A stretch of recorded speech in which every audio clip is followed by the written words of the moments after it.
જય માતાજી. આણંદ ખાતે ક્ષત્રિય સેના દ્વારા ક્ષત્રિય સમાજના વિવિધ ક્ષેત્રોમાં સિદ્ધિ હાંસિલ કરેલ વિદ્યાર્થીઓનું સન્માન સમારોહ યોજાયો હતો. આ સન્માન સમારોહ પ્રસંગે વિવિધ ક્ષત્રિય સમાજના તેજસ્વી તારલાઓ જે અનેક ક્ષેત્રોમાં સિદ્ધિ હાંસિલ કરી છે તેમનું સન્માન કરવામાં આવ્યું હતું. આ સન્માન સમારોહ પ્રસંગે ક્ષત્રિય સમાજના રાજકીય તેમજ સામાજિક લોકો પણ ઉપસ્થિત રહ્યા હતા. ત્યારે આ તકે ક્ષત્રિય સમાજના શિક્ષણ મંત્રી શ્રીમતી રીવાબા રવિન્દ્રસિંહ જાડેજા પણ ઉપસ્થિત રહ્યા હતા અને તેમણે શિક્ષણને લઈને ખૂબ જ સરસ વાત કરી અને ખૂબ સરસ માર્ગદર્શન આપ્યું છે. તો આગળ આપણે સાંભળીએ શ્રીમતી રીવાબા જાડેજાએ શું વાત કરી છે તેને.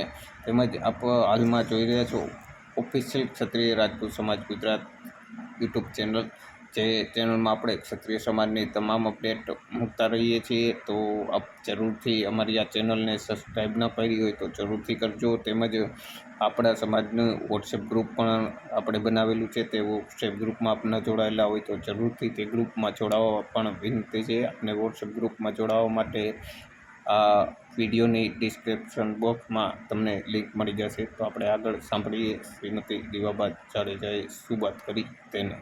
આપણી સમક્ષ જ્યારે આપણે સૌ સાંભળવા માટે આતુર છો એ સમય એક ક્ષણ આવી ચૂકી છે.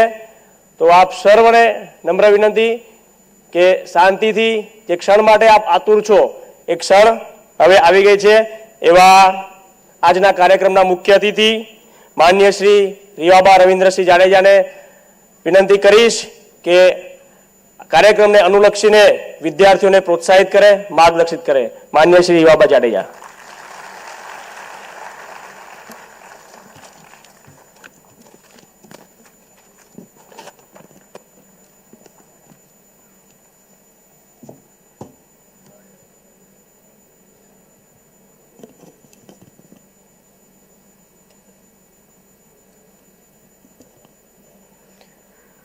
સૌપ્રથમ તો આપ બધાને જય માતાજી.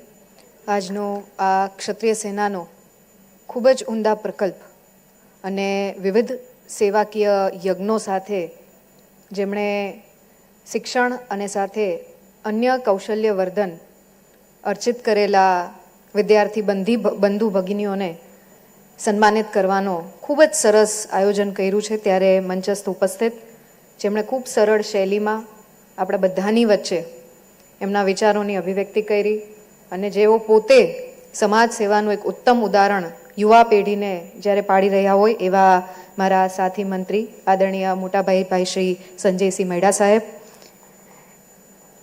આણંદ મહાનગરપાલિકાના પ્રથમ નાગરિક બેન શ્રી દીપિકાબેન, ડેપ્યુટી મેયર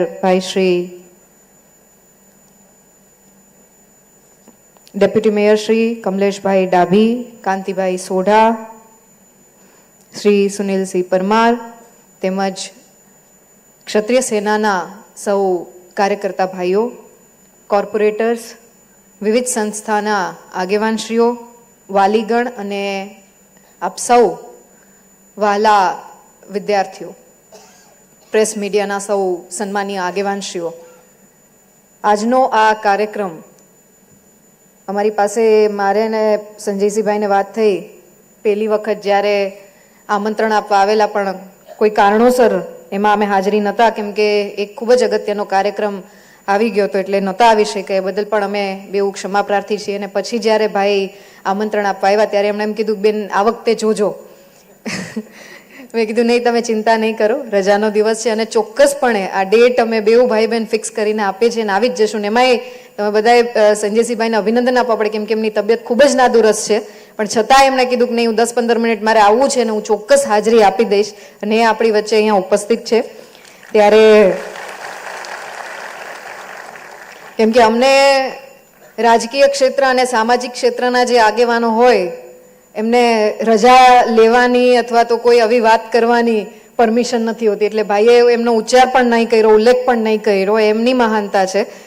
પરંતુ આજે સમગ્ર કાર્યક્રમને આટલી સરસ સંખ્યામાં આપ સૌ સન્માનીય બંધુ ભગિની અહીંયા ઉપસ્થિત છે ત્યારે એક શ્લોક સાથે હું મારી વાત શરૂ કરીશ. વિદ્યા દદાતિ વિનયમ વિનયાત યાતિ પાત્રતામ પાત્રત્વામ ધનમાપ્તપની ધનાત ધર્મ તત સુખમ આ શ્લોકનો સરળ અર્થ એ કહે છે કે વિદ્યાથી વિનમ્રતા આવે, વિનમ્રતાથી પાત્રતા આવે, અને પાત્રતાથી ધનની પ્રાપ્તિ થાય, અને ધનથી સુખની પ્રાપ્તિ થાય. હવે તમે આ શ્લોકને જ ખાલી જીવનમાં જો વણી લ્યો તો શિક્ષણનું, વિદ્યાનું, જ્ઞાનનું મહત્વ કોઈએ તમને સમજાવવું ના પડે. બીજી બાબત કે જે સૌથી છેલ્લે બોલતું હોય ને એને વિચારો આમ બહુ સિલેક્ટ કરીને મૂકવા પડે. એમ કે ઓડિયન્સની એક માનસિક કેપેસિટી હોય, 45 મિનિટ કરતાં વધારે કોઈ પણ વ્યક્તિની શ્રવણ શક્તિ છે એ પછી કામ ના આવે ને બધી બાઉન્સ જાય.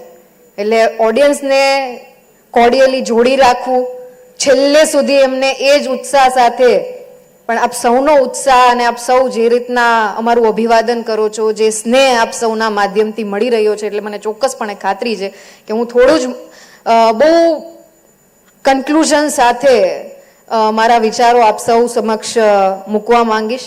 અહીંથી જેટલા પણ દીકરા દીકરીઓને વિવિધ ક્ષેત્રના માધ્યમથી સન્માનિત કરવામાં આવ્યા છે, ત્યારે સૌ પ્રથમ તો એમને, એમના વાલીગણને અને સામાજિક ઉત્થાનના પરિપ્રેક્ષ્યમાં ક્ષત્રિય સેનાએ જે આ કાર્ય કર્યું છે ત્યારે ખૂબ હૃદયપૂર્વક એમને હું શુભકામનાઓ પાઠવું છું. સરદાર સાહેબની આ કર્મભૂમિ, એમણે બહુ સરસ વાત શિક્ષણ વિશે કીધેલી કે શિક્ષણ કયો, વિદ્યા કયો, જ્ઞાન કયો. એ જ્ઞાનને મેળવવાની સાથે સાથે જે શિક્ષણ તમારા ચારિત્ર નિર્માણનું, ચારિત્ર ઘડતરનું કામ કરે એ જ સાચું શિક્ષણ. હું ઘણી વખત કાર્યક્રમમાં બધાને કહેતી હોઉં છું કે આપણે જનરલી મોડર્ન યુગમાં શિક્ષણનો અર્થ બહુ સીમિત કરી દીધો છે. શિક્ષણ એટલે અક્ષર જ્ઞાન, શિક્ષણ એટલે આપણે સરસ ઇંગ્લિશમાં કમ્યુનિકેશન કરી શકીએ, શિક્ષણ એટલે સારી નોકરી મેળવી શકીએ, શિક્ષણ એટલે બાયોડેટામાં આપણી ડિગ્રીને આપણું ક્વોલિફિકેશન મેન્શન કરીએ, સારો પરિવાર, સારું ઘર, સારું ઠેકાણું, લાઈફ સોર્ટેડ. અહીંયા વાત પૂરી થાય ત્યારથી ખરા અર્થમાં શિક્ષણ શું છે એની શરૂઆત થઈ. શિક્ષણ એટલે ફક્ત અક્ષર જ્ઞાન નહીં, અક્ષર જ્ઞાનની સાથે સાથે પહેલા તો જે શિક્ષણ તમને સંસ્કારો સાથે, સાંસ્કૃતિક સંવર્ધન સાથે, ચેતના અને આત્મપ્રેરણાનું જ્ઞાન કરાવે. હું કોણ છું, મારો જન્મ ભારતમાં શું કામ થયો, અને મારે આ આવી અને મારું શું કામ, મારું ઉત્તરદાયિત્વ શું, એનો જવાબ આપણે ક્યારેય પોતાની જાત સાથે મનોમંથન નથી કરતા. બીજા પાસેથી વેલિડેશનની અપેક્ષા રાખીએ. મારા ફ્રેન્ડ્સ મારા માટે શું વિચારે, મારો સમાજ મારા માટે શું વિચારે, મારા કુટુંબીજનો, મારા પરિવારજનો, મારું આજુબાજુનું નેટવર્કિંગ મારા માટે શું વિચારે. ક્યારે 24 કલાકમાં રાત્રે એક વખત પોતાની જાત સાથે સંવાદ કરવો. Why am I here? આ સમાજમાં, આ કુળમાં મારો જન્મ થયો છે શા માટે? મારું અસ્તિત્વ ફક્ત ડિગ્રી મેળવી, સારી નોકરી મેળવી, સારું વ્યવસ્થાપનમાં મારે ભાગ આપવાનું છે ત્યાંથી પૂરું થઈ જાય છે કે એનાથી બિયોન્ડ કંઈક છે? એ જવાબ જ્યારે તમને ઇન્ટરનલી આવે તો તમે ખરા અર્થમાં શિક્ષિત છો એમ માનજો. સેકન્ડ થિંગ, શિક્ષણની સાથે સાથે સાચા અને ખોટાનો ભેદ આપણે પારખી તો શકીએ, પરંતુ મક્કમતાથી, મજબૂતાઈ સાથે જો તમે ઊભા રહી શકો તો ખરા અર્થમાં તમે શિક્ષિત છો. અને થર્ડ, સ્પેશિયલી જે દીકરીઓ અને માતૃશક્તિ ઉપસ્થિત છે એમના માટે, શિક્ષણની ડેફિનેશન તમારા માટે સૌથી અગત્યની ડેફિનેશનના રૂપે એ છે કે તમારા ઉપર બે પરિવારની રિસ્પોન્સિબિલિટીઝ તો છે જ. એક દીકરી જ્યારે શિક્ષિત થાય ત્યારે એક સમાજ શિક્ષિત થાય, અને સમાજ શિક્ષિત થાય ત્યારે દેશ શિક્ષિત થાય, અને બે પરિવારને જોડતી કડી એટલે દીકરી શિક્ષિત થાય તો બે કુળને તારે. આ બધાને ખબર છે. પરંતુ એનાથી બિયોન્ડ ભાવિ પેઢીનું સર્જન કરવાની, ચારિત્ર નિર્માણ સાથે એનું નર્ચર કરવાની જવાબદારી ઈશ્વરે તમારા સિરે સોંપી હોય તો તમારું એડ્યુકેટેડ થવું ખૂબ જ જરૂરી છે. લિટરેટ અને એડ્યુકેટેડ બે શબ્દોમાં બહુ પાતળી ભેદરેખા છે. આપણે એ ભેદરેખા ભૂલી ગયા છે. શિક્ષણ હંમેશા તમને અંદરથી ચેતનવંતું રાખે. નવા પ્રશ્નો, એનું સમાધાન, સોસાયટીયલ ઇશ્યુઝ, એનું સમાધાન. પણ હવે સંજયસિંહભાઈ, આખી આ પરિસ્થિતિનું નિર્માણ ત્યારથી થયું કે જ્યારે અંગ્રેજોએ આપણા ઉપર આક્રાંતા કરી અને જે રાજ કર્યું. હવે તકલીફ ત્યારે એ હતી, થોડું તમને હું હિસ્ટ્રી તરફ આપણે પાછા થોડા જઈ, બરાબર, જેમ દયાનંદ સરસ્વતીજીએ કીધું હતું ને કે વેદ તરફ પાછા ફરો, એમ આપણે થોડા હિસ્ટ્રી, કેમ કે જે દેશ પોતાનો ઇતિહાસ ભૂલે છે, જે સમાજ પોતાનો ઇતિહાસ ભૂલે છે, કદાચ ઇતિહાસના પાનેથી એનું નામ અને નિશાન હટી જાય છે, મીટી જાય છે. ત્યારે અંગ્રેજોને એવું લાગ્યું કે ભાઈ આ દેશના યુવાનોમાં એવું તે શું છે કે જે 23 વર્ષે, 22 વર્ષે, 19 વર્ષે, 25 વર્ષે ભર જુવાનીમાં હસતા હસતા વંદે માતરમ, ભારત માતા કી જય બોલી અને ફાંસીના માછડે ચડી જાય છે. એમાં દીકરીઓ અને દીકરાઓ બેઉ. આ પેટર્નને તોડવી પડે, તો જ આપણે ભારતને ભાગલામાં વિભાજિત કરી શકીએ. ભારતની ઇન્ટરનલ જે સ્ટ્રેન્થ છે એ એના યુવાનો અને એની મેન્ટાલિટી છે. હવે એ કોયડાનો ઉકેલ એમની પાસે હતો નહીં, અને ધીમે ધીમે યુથ, એ સમયનું યુથ, ત્યારે ટેકનોલોજી નહોતી, સંગઠનની શક્તિ હતી, ત્યારે મોબાઈલ નહોતા, પરંતુ ટેલિપથી હતી, અને સંવેદના સાથે દેશ માટે કંઈ પણ કરી છૂટવાની ભાવના એટલી પ્રબળ હતી કે કોઈને કેવું નહોતું પડતું કે તમે આગળ આવો અને આ દેશ માટે બલિદાન આપો. અહીંયા આર્મ ફોર્સીસમાં પણ સર્વ કરનારી વ્યક્તિ વિશેષ આપણા વચ્ચે ઉપસ્થિત એ કનેક્ટ કરી શકશે. ત્યારે એમણે નક્કી કર્યું કે ઇંગ્લેન્ડથી એક વ્યક્તિને હાયર કરો. એટલે મેકોલો કરીને એક વિદ્વાન ભારતમાં આવે, ભારતમાં આવી અને સર્વે કરે કે કયું એસેન્સ આ યુથને મજબૂત બનાવે છે અને દેશભક્તિથી તરબોળ રાખે છે. એને સર્વે કર્યો, 2-3 વર્ષના અંતે એને ખબર પડી અને એને ઇંગ્લેન્ડમાં રિપોર્ટ કર્યો કે જો આ દેશને તમારે અંદરથી તોડવો હોય, ખોખલો કરવો હોય, તો એની એજ્યુકેશન સિસ્ટમ ઉપર પ્રહાર કરો. બીકોઝ આ દેશની શિક્ષણ વ્યવસ્થા પ્રભુ શ્રી રામ અને કૃષ્ણ ભગવાનના સમયથી ઋષિમુનિઓથી પ્રેરિત, કે જ્યાં ઈશ્વરે જન્મ લીધો હોય અને એમને જે જ્ઞાન અર્ચિત કર્યું હોય, એ પેટર્નથી આ દેશના યુવાનો અત્યારે શિક્ષિત થાય છે. એ છે ગુરુકુળ વ્યવસ્થા. સર્વાંગી વિષયો સાથેનું શિક્ષણ, મૂલ્યો આધારિત શિક્ષણ, જ્ઞાન આધારિત શિક્ષણ, કોઈ એક વિષયનું કૌશલ્ય નહીં, પરંતુ એ સમયના યુવાનોને દેશના સંસ્કાર સાથે જોડી માથી વિશેષ માતૃભૂમિ, એ મા ભારતી માટે સમર્પિત થવાની ભાવના ને પ્રબળ બનાવતું શિક્ષણ આપવામાં આવતું. એટલે આ ઓબ્ઝર્વેશન થયું અને ત્યારથી પછી શિક્ષણ વ્યવસ્થાને ધરમૂળથી બદલવામાં આવી, જે ટિલ 2018 સુધી કાર્યરત રહી. હું પાસ્ટ ટેન્સ સમજી વિચારીને બોલું છું, કેમ કે 2019માં નવી શિક્ષણ પદ્ધતિનો જન્મ થઈ ચૂક્યો છે.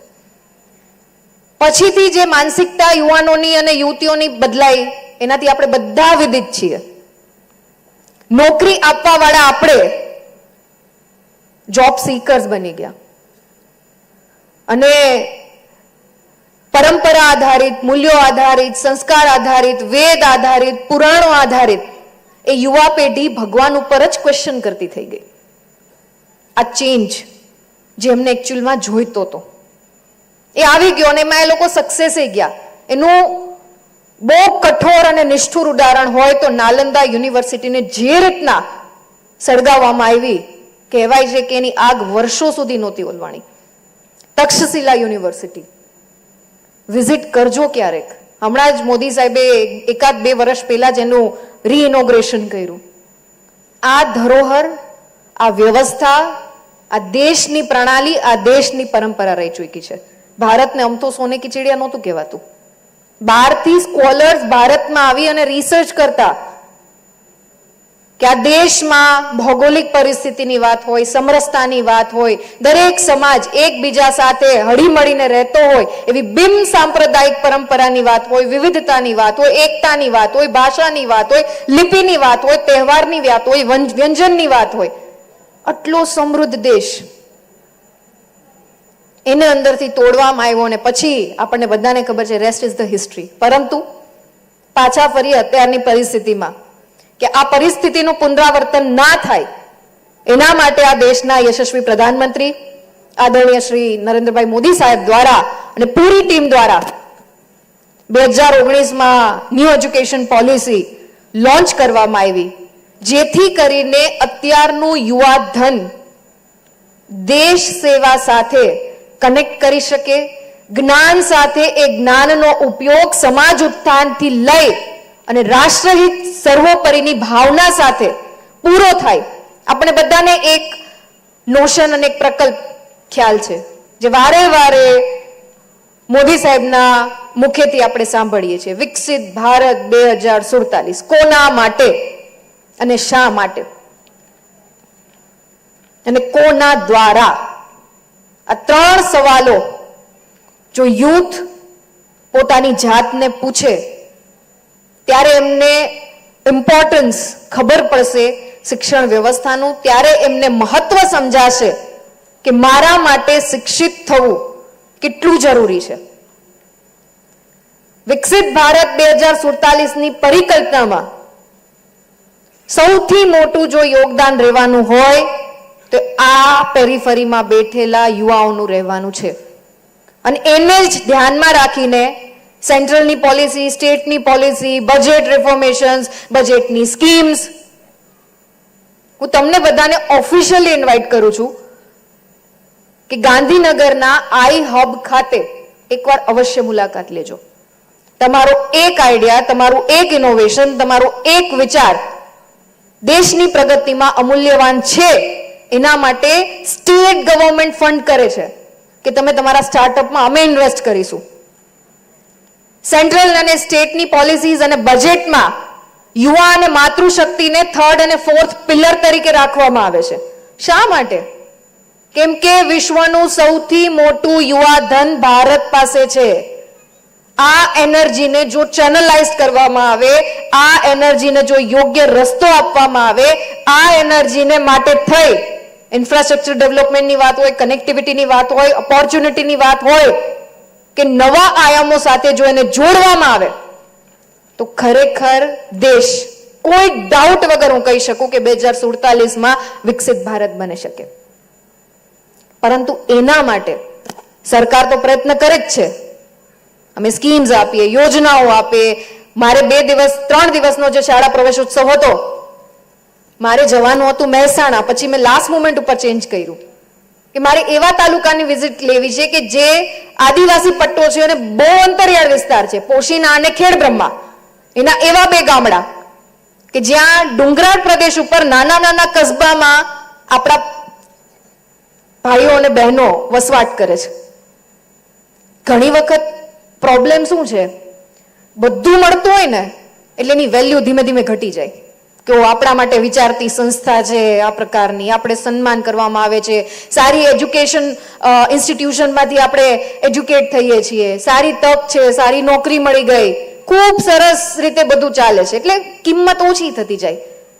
એક વખત વિઝિટ કરજો એ છેવાડાના જિલ્લામાં. દીકરીઓ અને દીકરાઓ 12 ધોરણ સુધી ભણી શકે ને એના માટે એમના પેરેન્ટ્સ બહુ મહેનત કરે છે. એટલે જે ફેમિલી આપણા માટે, જે સમાજ આપણા માટે જ્યારે બધી બાજુથી લડી અને આપણા ફ્યુચર માટે વિચારતું હોય તો એની કિંમત રાખવી, અને કિંમત બોલવાથી નહીં. એક વ્યક્તિ આગળ આવે તો બીજા 10ને ખેંચીને આગળ લઈ આવે એ પ્રકારનો સંકલ્પ કરવાનો. આ કાર્યક્રમ પ્રતિકાત્મક છે સાહેબ. 90%, 80%, 60% માર્કશીટથી કોઈનું ફ્યુચર નિર્ધારિત નથી થતું. અને જો એવું જ હોત તો આજે એવી બધી ડિગ્નિટરીઝ છે કે જે એજ્યુકેશનમાં વીક છે પણ બીજા ક્ષેત્રમાં ખૂબ સારું કામ કરે છે. આપણે બધાને ખબર છે. જોબ ગિવર્સ બન્યા છે, નવી નવી તકોનું નિર્માણ કર્યું છે. હવેનો સમય સ્કિલ્ડ બેઝ લર્નિંગનો છે. ગોખણ પટ્ટીવાળો સમય જતો રહ્યો. 3 ઇડિયટ્સ બધાએ જોયું છે, બહુ ગમે, રેન્ચો બધાનો ફેવરેટ હોય, પણ ઇમ્પ્લિમેન્ટેશન કેટલું? કન્સેપ્ટને સમજીને વિચારી અને જીવનમાં ઉતારવો, એક્સિલન્સી પાછળ ભાગવું, એ કદાચ આપણે ભૂલી ગયા છીએ. આપણને એમ જ છે કે આટલા ડિજિટની સેલરી હોય એના માટે આટલા ટકા લેવા પડે, અને જો ના આવે તો પૂરું, ખતમ, ફિનિશ. નહીં. 40 વર્ષે સ્ટાર્ટઅપ કરવા વાળા છે, 60 વર્ષે યુટ્યુબ ચેનલના માધ્યમથી ઇન્ફ્લુએન્સર્સ બનવા વાળા છે, અને technology, science, semiconductors, renewable energy resources, આમાં સ્કિલ્ડ બેઝ મેન પાવરની રિક્વાયરમેન્ટ છે. એક વાત હંમેશા યાદ રાખો કે ક્યારેય માર્કશીટ તમારું ફ્યુચર ડિસાઇડ નથી કરતું. This is not the end. 10મા અને 12મામાં પરફોર્મન્સ કદાચ ખરાબ થઈ ગયું, પણ એનો મતલબ એ નથી કે લાઈફ હારી ગયા. આપણે રોજ છાપામાં વાંચીએ એ ભાઈ આપણે જે સમાજમાંથી આવીએ છીએ, જે બેકગ્રાઉન્ડમાંથી આવીએ છીએ, એટલી આપણી નબળી માનસિકતા છે કે આ પ્રકારના પગલાં લેવા પડે. અને આમાંથી સારા ટકા જેમને આવ્યા છે એમને તો એક સોશિયલ રિફોર્મર તરીકે જવાબદારી નિભાવવાની કે ભાઈ એવા 10-15 દીકરા દીકરીઓનું ગ્રુપ બનાવો, એમને મોટિવેશન આપો. અને હું તો ક્ષત્રિય સેનાને રિક્વેસ્ટ કરું છું કે અમે તો દરેક પ્રસંગમાં બોલતા હોય, પણ અહીં જેટલા બેઠેલા છે એમનો અનુભવ એકવાર શેર કરાવો, કેવી પરિસ્થિતિમાંથી આ સ્ટેજ ઉપર પહોંચ્યા છે. અહીંયા આપણા આર્મીમાંથી જેમને પેરાશૂટ રેજિમેન્ટમાં બહુ સારું યોગદાન આપ્યું છે, બીકોઝ હું એટલે એમને કોટ કરું છું. હું પોતે 3 વર્ષ મારા મેં મિકેનિકલ એન્જિનિયરિંગ કરેલું છે. પછી હું દિલ્હી હતી, સિવિલ સર્વિસીસની પ્રિપરેશન કરતી હતી, ને ઇન્ડિયન એરફોર્સમાં મારે જવું હતું. રિટર્ન ક્લિયર થઈ ગઈ, બટ લગ્ન થઈ ગયા એટલે એ બાજુ ન આગળ વધી શકી. તમને ખબર છે કેટલી ટ્રેનિંગ હાર્ડ છે, એની એક્ઝામિનેશન કેટલી ટફ છે. અનબીટેબલ અને બ્રુટલ ટ્રેનિંગમાંથી પસાર થઈ અને દેશ સેવા માટે સિલેક્ટેડ કેટેગરીઝના ઓફિસર્સને તક મળે, સોલ્જર્સને તક મળે. હવે એમને શું જરૂર છે ભાઈ બોર્ડર ઉપર જઈને સેવા કરવાની? કેમ કે ખબર છે કે જો હું જઈશ તો મારા અનેક સાથી, અનેક પરિવાર, અનેક સમાજના ભાઈઓ શાંતિથી આ દેશમાં રહી શકશે. અને સેવા માટે, સુરક્ષા માટે કે કન્ટ્રીને સર્વ કરવું, જેમાં બોર્ડર ઉપર જવાની જરૂર નથી. એક વિચાર, એક નૈતિક કામ, પદ, પ્રતિષ્ઠા, સંપત્તિ ના હોય તોય સેવા થઈ શકે. કે ભાઈ હું કચરો જાહેરમાં નહીં કરું, હું વૃક્ષારોપણ કાર્યક્રમમાં પાર્ટિસિપેટ કરીશ. આ સોશિયલ રિફોર્મ્સ છે. યુથે તો સૌથી વધારે આ બધા આયામોમાં અને પ્રકલ્પોમાં પાર્ટિસિપેટ કરવું પડે. તમને ખબર છે આ દેશમાં રહેવા માટે તમારે ભાવિ પેઢીને જો સક્સીડ કરીને આ દેશમાં રહેવું હશે, 550 કરોડ વૃક્ષોની જરૂર છે. નકર આવનારા 10, 15, 20 વર્ષમાં ટેમ્પરેચર જે અત્યારે છે એનાથી 5 ડિગ્રી વધી જશે. હવે જે પ્રદેશમાં ઓલરેડી 47 ડિગ્રી ટેમ્પરેચર છે એમાં 5 ડિગ્રી તમે વધારી દો, બહાર નીકળી નહીં શકાય. પ્રધાનમંત્રીશ્રીને હાથમાં ઝાડુ લઈને રસ્તા ઉપર ઉતરવાની કોઈ જરૂર નથી. એ તો ટીવી ઉપર એનાઉન્સમેન્ટ કરી દે, બહુ હાઈફાઈ કેમ્પેન લોન્ચ થઈ જાય, અમે બધા જિલ્વાવાળા છીએ જ, છતાંય પોતે કરે છે. કેમ કે આ ડ્યુટી આપણા બધાનો કલેક્ટિવ એફર્ટ્સ છે. હમણાં જો એક કાર્યક્રમમાં હતી દીપાબેન, આવી જ રીતના યુથનું કોરમ હતું કર્ણાવતી યુનિવર્સિટીમાં. એટલે મને શું સૂઝ્યું ને તો મેં વિચાર્યું કે મેં હાલો 1-on-1 સંવાદ કરી, યુથની મેન્ટાલિટી તો જાણીએ કે શું વિચારે છે.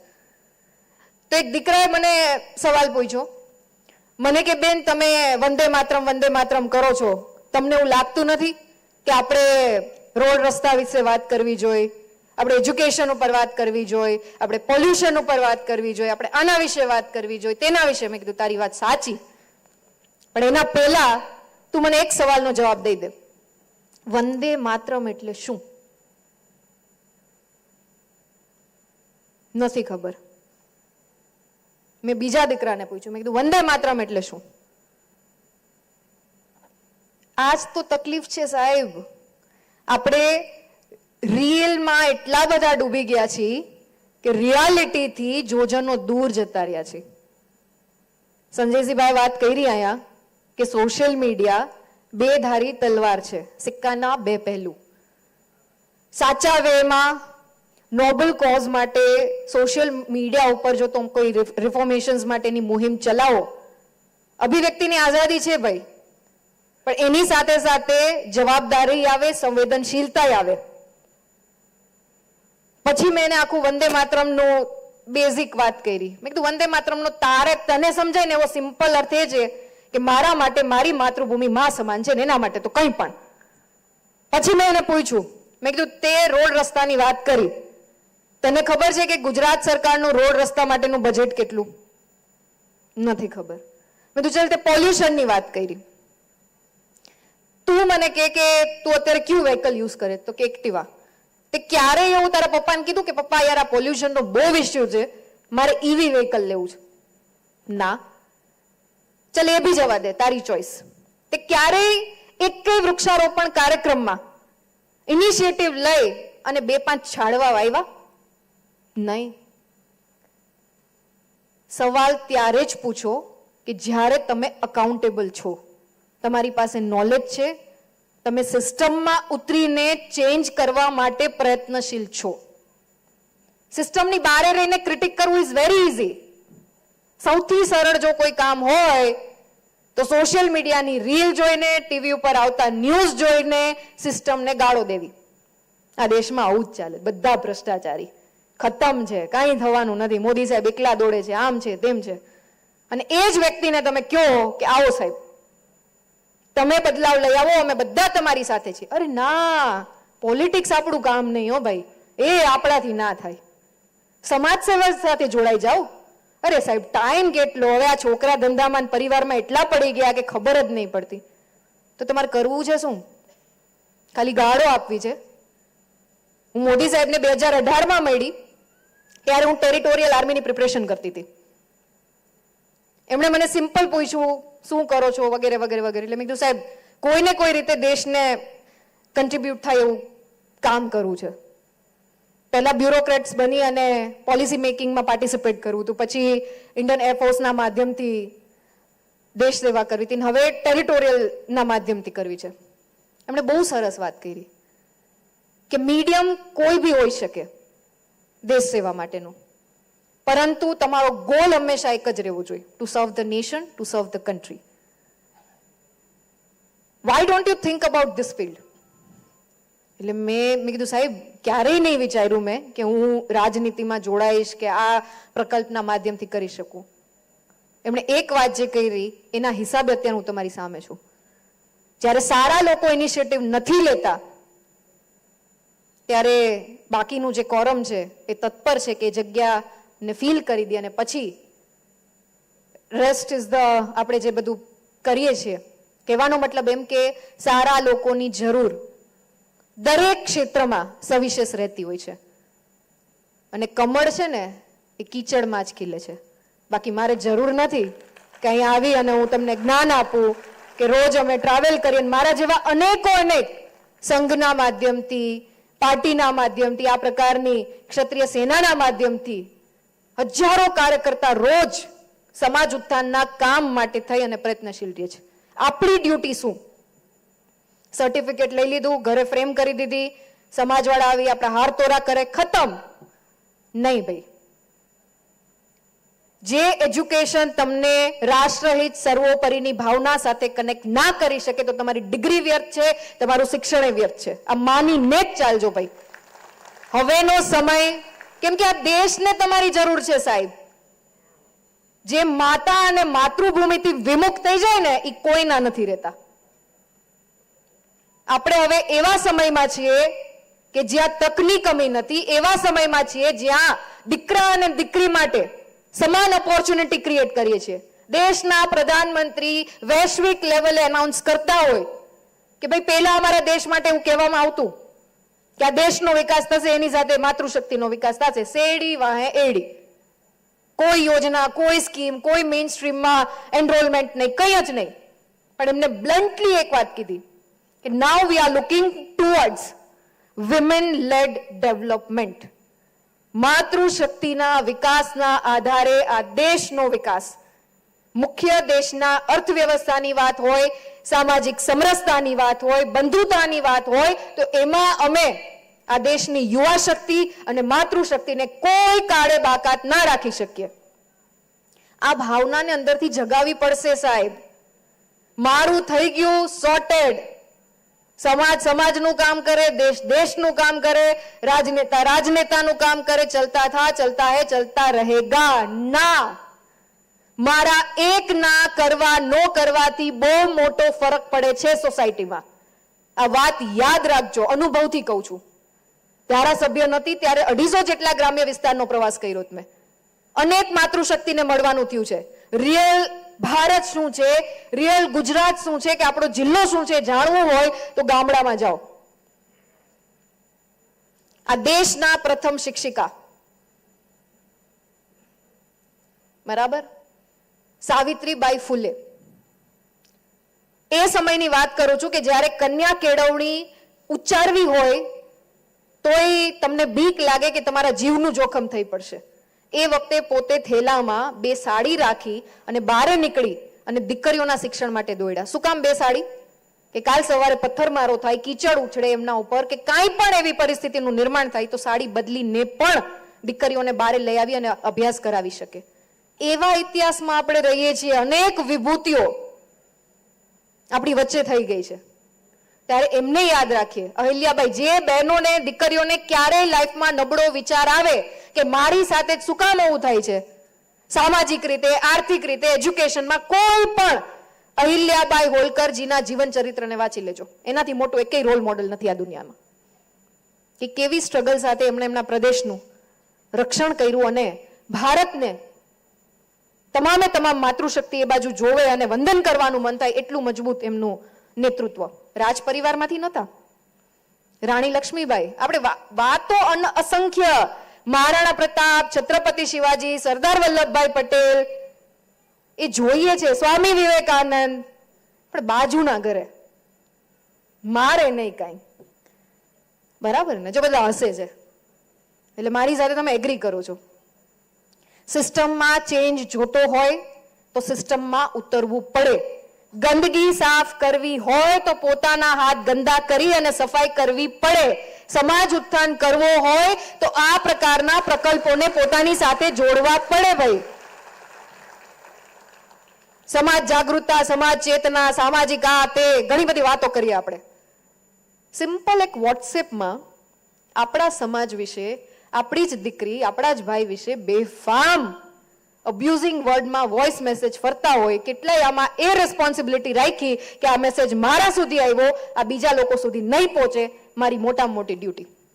નથી કરતા. મજા આવે છે આપણને. તકલીફ ત્યાંથી છે કે એકતા જે છે ને એ ખાલી બોલવા પૂરતી સીમિત થઈ ગઈ છે. ખરા અર્થમાં જ્યારે કરવાની વાત આવે ત્યારે આપણે આપણી ડ્યુટી ચૂકી જઈએ છીએ. હું વિનંતી કરું છું કે તમારાથી બીજું કંઈ જ ના થાય ને તો એક પ્રકલ્પ તો અહીંથી લઈને જજો કે સોશિયલ મીડિયાના માધ્યમથી આપણા પરિવાર, આપણા સમાજની બહેનો, દીકરીઓ, ભાઈઓ વિશે કોઈ પણ નેગેટિવ ન્યૂઝ સ્પ્રેડ ના કરતા. બહુ મોટામાં મોટું તમે સમાજ ઉત્થાનનું કામ કરો છો એમ માનીને ચાલજો. હું તમને વંદન કરું છું જે કરતા હોય ને. Charity begins at home. ઘરથી શરૂઆત કરો અને તમારા હાથમાં તો દેશ બનાવવાની સત્તા, દેશને બદલવાનો એક સંકલ્પ ખૂબ મજબૂતાઈથી આગળ વધી રહ્યો છે. અને ગુજરાત તો સવિશેષ એટલે નસીબદાર છે કે તમામે તમામ પ્રકારના પ્રકલ્પો, વિકાસની વાતો, ફોરેન ડિરેક્ટ ઇન્વેસ્ટમેન્ટ, ઓન્ટરપ્રિનરશિપ, સ્ટાર્ટઅપ્સ, જે બોલો ગુજરાતમાં માન્ય મુખ્યમંત્રી શ્રીના નેતૃત્વમાં અત્યારે મળવા પાત્ર છે. કેટલી ડિગ્રી કોલેજ, કેટલી મેડિકલ કોલેજ, કેટલી આઈટીઆઈ ઇન્સ્ટિટ્યુશન અત્યારે આકાર લઈ રહી છે. તમારે અભ્યાસ માટે બહાર ના જવું પડે ને તમારા જ રાજ્યના, તમારા જ આજુબાજુના વિસ્તારમાંથી તમને એ મળી જાય એ માટે અમે તો દોડીએ જ છીએ. પણ એજ્યુકેશન, શિક્ષણ એ બધો સામાજિક પ્રકલ્પ છે. એકલા સિસ્ટમથી ચેન્જ ના થાય. ગુડ ગવર્નન્સ આપણે બધા સાંભળીએ. What does it mean? તંત્ર, જિલ્લા વહીવટી પ્રશાસન, ચૂંટાયેલા જનપ્રતિનિધિ અને જનતા જનાર્દનના સંયુક્ત ઉપક્રમે જે સારું તંત્ર ચાલે એને ગુડ ગવર્નન્સ કહેવાય. એનો બીજો જ સિમ્પલ દાખલો, ખાલી એક જ વિનંતી, જે ભાઈઓ પાન મસાલા ખાય છે જાહેરમાં થૂકે નહીં. બહુ મોટી સમાજ સેવા છે, બરાબર? રસ્તા ઉપર આપણે ગાડી ડ્રાઈવ કરતા હોય, બરાબર, સીટ બેલ્ટ પહેરીએ, પરિવારનું જતન થાય એના માટે, બહુ મોટું ઇનિશિયેટિવ છે. સિગ્નલ બ્રેક ના કરીએ, બહુ મોટું ઇનિશિયેટિવ છે. ફોરેન જાય એટલે અહીંયા બધાને ગમે કે ઓહો કેટલું ચોખ્ખા રસ્તા, કેટલું ડિસિપ્લિન. પણ અહીંયા સિવિક સેન્સ છે. અહીંની જ વ્યક્તિ ફોરેનમાં ટ્રાવેલ કરે તો લાઈનમાં ઊભી થઈ જાય, સિગ્નલ ના તોડે, ભલે કોઈ ન જોવા વાળું હોય, ના તોડાય ભાઈ, આટલા પાઉન્ડનો આટલા ડોલરનો દંડ થાય. ભારત સંવેદનશીલ છે એટલે એનો ગુનો છે ભાઈ? સીધો સંજયસિંહભાઈને ફોન આવે, વાત કરી લેજો ને ઓલા પોલીસ વાળા પીઆઈ પકડો મને. પ્રોબ્લેમ અહીંયા છે કે ભારતમાં આવીને આપણી સિવિક સેન્સ ઝીરો. આ જ લોકોને ફોરેન મોકલો, સિવિક સેન્સ નંબર 1. કેમ ભાઈ? અહીંયા તંત્ર તમારા માટે સંવેદનશીલ છે. દુબઈ જેવા આપણે હાર્શ કાયદા એટલે નથી રાખતા કેમ કે આપણે લોકશાહીમાં માનવા વાળા છીએ. દરેક વ્યક્તિને વિચારોને અભિવ્યક્તિ કરવાની છૂટ છે. ભારતનો પ્રોબ્લેમ નથી, પ્રોબ્લેમ આપણામાં છે. એટલે જ્યારે દેશની વાત આવે, જ્યારે સમાજની વાત આવે, સોસાયટીની વાત આવે, ત્યારે આ પ્રકારના પ્રકલ્પોમાં પણ યોગદાન આપીએ. બાકી અમે તો છીએ જ, બરાબર? અને આપણા શાસ્ત્રોમાં છે ને નસીબ શબ્દ નથી, નસીબ આપતો શબ્દ જ નથી. આપણામાં પ્રારબ્ધ શબ્દ છે. ભાગ્ય અને પુરુષાર્થનો સુભગ સમન્વય એટલે પ્રારબ્ધ. એમાં પુરુષાર્થને પહેલા મૂકવામાં આવે છે કે જો પુરુષાર્થ વધારે તો એનામાં એ તેવડ છે, કેપેબિલિટી છે કે તમારા હાથની રેખાને બદલી શકે, તમારા ભાગ્યને બદલી શકે. એટલે નસીબના આધારે ક્યારેય રહેતા નહીં કે નહીં હોય નસીબમાં. નસીબ શબ્દ જ નથી ભાઈ. મહેનત કરો. ત્યારે અહીંથી જેટલા સન્માનીય દીકરા દીકરીઓને, બંધુ ભગીનીઓને સન્માનિત કરવામાં આવ્યા છે, આપને હૃદયપૂર્વકની પ્રાર્થના કરું છું કે આ સન્માન તમારા પૂરતું સીમિત ના રાખતા આપણે એવા ફૂટસ્ટેપ મૂકીને જવાના છીએ, પાછળ વળીને જોઈએ ત્યારે ભાવિ પેઢી આપણા ઉદાહરણ સાથે તૈયાર થતી હોય. અને તમારા બધામાં પોટેન્શિયલ છે, મને વિશ્વાસ છે, એ ખાતરી છે. ત્યારે આપ સૌના ઉજ્જવળ ભવિષ્યની કામના સાથે 2 પંક્તિ જે મને ખૂબ ગમે છે એ કહી અને હું મારી વાતને પૂરી કરીશ. બધાય સાંભળેલી હશે આ વાત, પણ છતાં હું રિપીટ કરું છું. લહેરો સે ડરકર नौका कभी पार नहीं होती, कोशिश करने वालों की हार नहीं होती. नन्ही चींटी जब दाना लेकर चलती है, चढ़ती दीवारों पर 100 बार फिसलती है. मन का विश्वास रगों में साहस भरता है, चढ़कर गिरना, गिरकर चढ़ना न उसको अखराता है. आखिर उसकी मेहनत बेकार नहीं होती, कोशिश करने वालों की हार नहीं होती. डुबकियां सिंधु में गोताखोर जब लगाता है, जाकर खाली हाथ वो 100 बार लौट आता है. मिलते नहीं सहज ही मोती उसे, बढ़ता दुगना उसका उत्साह इसी हैरानी में. मिट्टी उसकी खाली हर बार नहीं होती, मुट्ठी उसकी खाली हर बार नहीं होती, कोशिश करने वालों की हार नहीं होती. असफलता एक चुनौती है, स्वीकार करो. क्या कमी रह गई तुम उसको सुधार करो. जब तक न सफल हो नींद चैन को त्याग दो तुम, संघर्ष का मैदान छोड़कर मत भागो तुम. कुछ किए बिना ही जय जयकार नहीं होती, कुछ किए बिना ही जय जयकार नहीं होती, कोशिश करने वालों की हार नहीं होती, कोशिश करने वालों की हार नहीं होती. खूब खूब આપ સૌનો, ક્ષત્રિય સેનાનો, એમના તમામ કાર્યકર્તાઓનો હૃદયપૂર્વકનો આભાર માનું છું, ઋણ સ્વીકાર કરું છું કે આ પ્રકારના કાર્યક્રમમાં અમે અમારા વિચારોને અભિવ્યક્ત કરી શકીએ. પણ નેક્સ્ટ ટાઈમ જ્યારે તમે આ કાર્યક્રમ રાખો ત્યારે એવા યુવા પેઢીને બોલવાની તક આપો કે જેમની સંઘર્ષની કહાની અનેક આપણામાંથી જ આવતા ભાઈ બહેન જ્યારે વાત મૂકે ને ત્યારે સહર્ષ સાથે આપણે સ્વીકારી શકીએ, સમજી શકીએ અને એનું પુનરાવર્તન સમાજમાં થાય. એ જ અભ્યર્થના સાથે પુનઃ આપ સૌને મારા જય માતાજી. વંદે માતરમ. જય જય ગરવી ગુજરાત. ભારત માતા કી જય.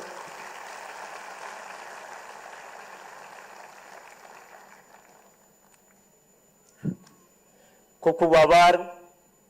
જે ક્ષણ માટે, જેમને સાંભળવા માટે આપણે આતુર હતા, શિક્ષણનું મહત્વ, સાથે સાથે યુવાનોનું દેશ માટે શિક્ષણની સાથે સાથે ફક્ત નોકરી માટે નહીં, ફક્ત જોબ માટે નહીં, પણ આપણા યુવાનોનું, આપણું આ દેશ માટે કેટલું કોન્ટ્રીબ્યુશન જરૂરી છે. શિક્ષણની સાથે રાષ્ટ્ર સેવા અને શિક્ષણનું ઇતિહાસથી લઈ, ભવિષ્યથી લઈ વર્તમાન અને શિક્ષણની પ્રણાલી એમના આગવા અનુભવો સાથે આપ તમામને આપણને માર્ગદર્શિત કર્યા એ બદલ માનનીય શ્રી રીવાબા રવિન્દ્રસિંહ જાડેજાનું હું ક્ષત્રિય સેના આણંદ જિલ્લા પરિવાર વતી ખૂબ ખૂબ આભાર વ્યક્ત કરું છું કે આપના અનુભવોથી અહીંયા બેઠેલા વિદ્યાર્થીઓને જીવનમાં કંઈક શીખવાનું મળશે, કંઈક આગળ વધવાની દિશા મળશે. ખૂબ ખૂબ આભાર.